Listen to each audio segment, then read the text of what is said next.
श्री स्वामी समर्थ. नमस्कार मंडळी. तर आजचा विषय असा आहे की ज्या मुलांचं किंवा मुलींचं लग्न ठरत नाही तर त्यांनी शुक्रवारी गाईला ही वस्तू आहे तर ती खाऊ घालायची आहे, ज्यामुळे मुलांच्या कुंडलीमध्ये कितीही भयंकर दोष असेल तर तो दूर होऊन मुलांचं लग्न हे लवकरात लवकर ठरेल. उपाय एकदम साधा आणि सोपा आहे, परंतु खूप असा प्रभावी हा उपाय आहे. तर मंडळी, ही संपूर्ण माहिती जाणून घेणे अगोदर तुम्ही चॅनलवरती नवीन असाल तर चॅनलला सबस्क्राईब करा. व्हिडिओ पाहत असताना व्हिडिओला लाईक करा, त्याचप्रमाणे श्री स्वामी समर्थ अशी कमेंट करा. तर मंडळी, आपण पाहत असतो की आपली मुलं आहेत तर ती दिसायला छान आहेत, खूप शिकलेली आहेत, त्यांचं रेकॉर्ड चांगलं आहे, तरी देखील त्यांना स्थळ येत नाहीत किंवा स्थळ येतात परंतु पाहुणे येतात, पाहून जातात, परंतु त्यांचा होकार किंवा नकार काही येत नाही. अशा ह्या समस्या निर्माण होत असतात. त्यामुळे आई वडिलांना देखील खूप वाईट वाटत असतं, कारण ते मुलांच्यासाठी खूप प्रयत्न करतात, उपाय देखील करत असतात, परंतु मुलांचं लग्न हे लवकर ठरत नाही. मुलांचं वय लग्नाचं होऊन गेलेलं आहे तरी देखील त्यांचं लग्न हे ठरत नाही. कारण हे सर्व का होत असतं तर मुलांच्या कुंडलीमध्ये भरपूर असे दोष निर्माण झालेले आहेत. कालसर्प दोष असतो, नजर दोष, मंगल दोष, राहू केतूचा, गुरुचा, हे सर्व दोष निर्माण झालेले असतात आणि त्यामुळे मुलांचं लग्न हे लवकर ठरत नाही. लग्नाला खूप असा उशीर होतो, मुलांचं वय उलटून चाललेलं आहे तरी देखील लग्न ठरत नाही. तर बघा, हा जो उपाय आहे तर हा उपाय खूप साधा आणि सोपा आहे. आपल्याला शुक्रवारी गाईला ही वस्तू खाऊ घालायची आहे. तुम्ही सकाळी हा उपाय करू शकता किंवा संध्याकाळी कधीही तुम्ही हा उपाय करू शकता. हा उपाय कोणीही करू शकतो. मुलगा स्वतः करू शकतो, मुलाची आई करू शकते, वहिनी करू शकते, काकी करू शकते, कोणीही हा उपाय करू शकतो.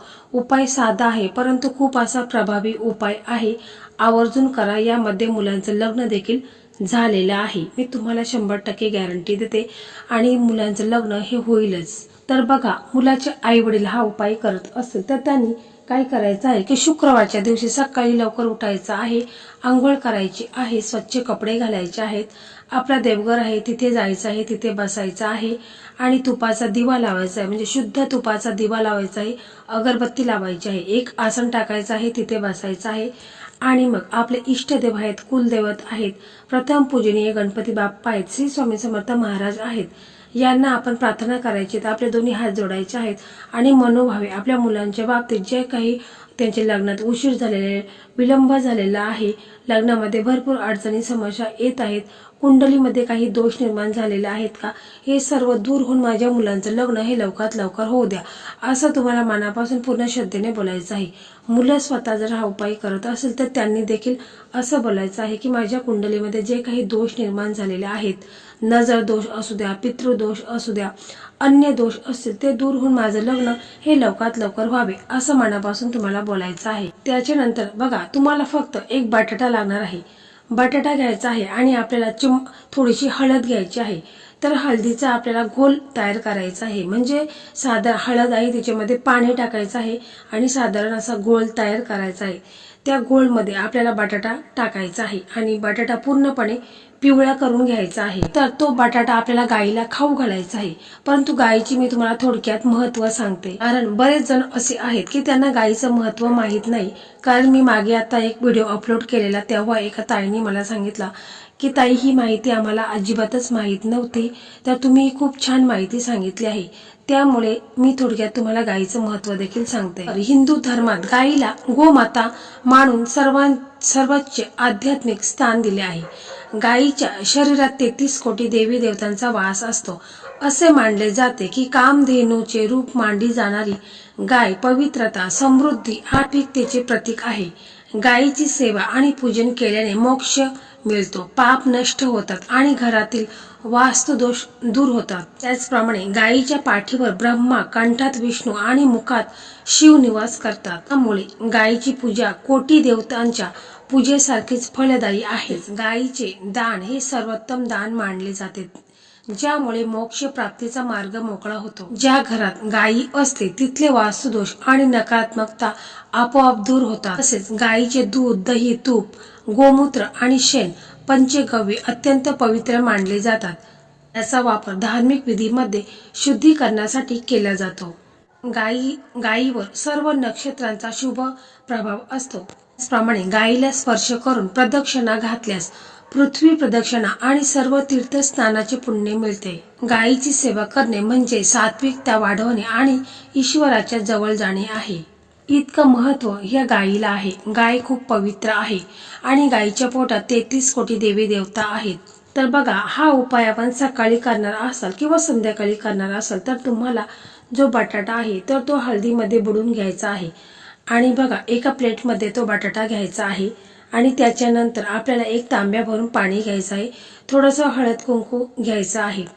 जर तुम्हाला वाटलं तर केळी वगैरे असतील तुमच्या घरात तर ती देखील तुम्ही थोडीशी घेऊ शकता, कारण जर गायीच्या सोबत तिचा वासरू असेल तर त्याला देखील तुम्ही केळी खाऊ घालू शकता. परंतु आपल्याला हा बटाट्याचाच उपाय आहे तर तो अवश्यच करायचा आहे.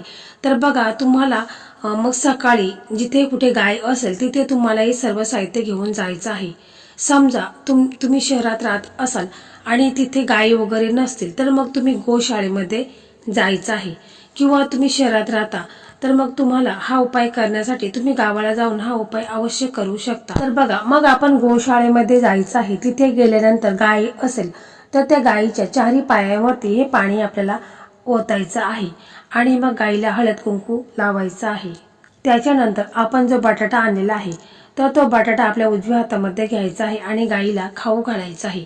गायीची जीभ आहे तर ती आपल्या हाताला स्पर्श होईल अशा पद्धतीने तिला चारायचं आहे. समजा गाय जर गरीब गाय असेल तर तुम्ही गायीच्या भोवती प्रदक्षिणा देखील एखादी मारायची आहे आणि गायीच्या पाठीवर जो उंबरठा आहे त्याला स्पर्श करायचा आहे आणि त्याच्यानंतर तुम्हाला गायीच्या उजव्या कानामध्ये बोलायचं आहे की माझ्या मुलांच्या, समजा आई उपाय करत असेल तर तिने बोलायचं आहे की माझ्या मुलाच्या किंवा मुलीच्या कुंडलीमध्ये जो काही ग्रहदोष आहे, नजरदोष आहे, लग्नात खूप अडचणी समस्या येत आहे तर त्या दूर होऊन माझ्या मुलांचं लग्न हे लवकरात लवकर व्हावेत असं आईने बोलायचं आहे. मुलं स्वतः करत असेल तर मुलांनी त्यांच्या लग्नाबद्दल बोलायचं आहे. आणि जर तुम्ही केळी वगैरे घेऊन आलेले असाल आणि गायीच्या सोबत वासरू असेल तर त्या वासराला देखील ती केळी आहे तर ती खाऊ घालायची आहेत.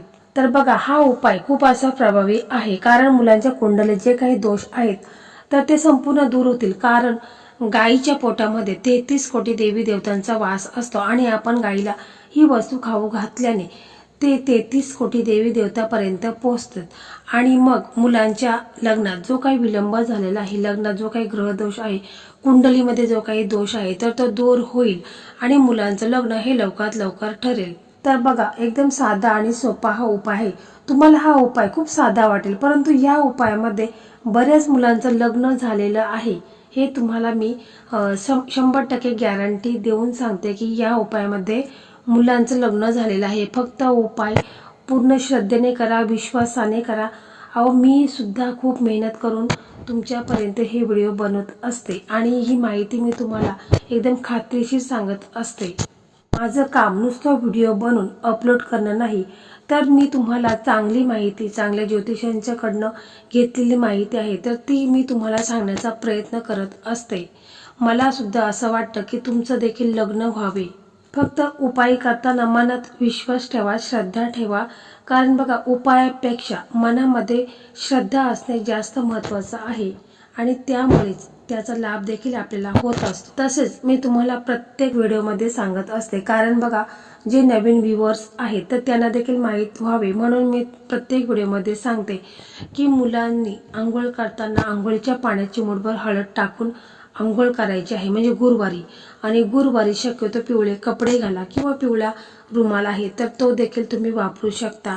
तसेच हळदीचा टिळा आहे तर हळदीमध्ये गंगाजल टाकून तो टिळा तुम्ही तुमच्या कपाळी लावायचा आहे. उपायाबरोबर हे छोटे छोटे जे काही उपाय आहेत ते देखील तुम्ही आवर्जून करा.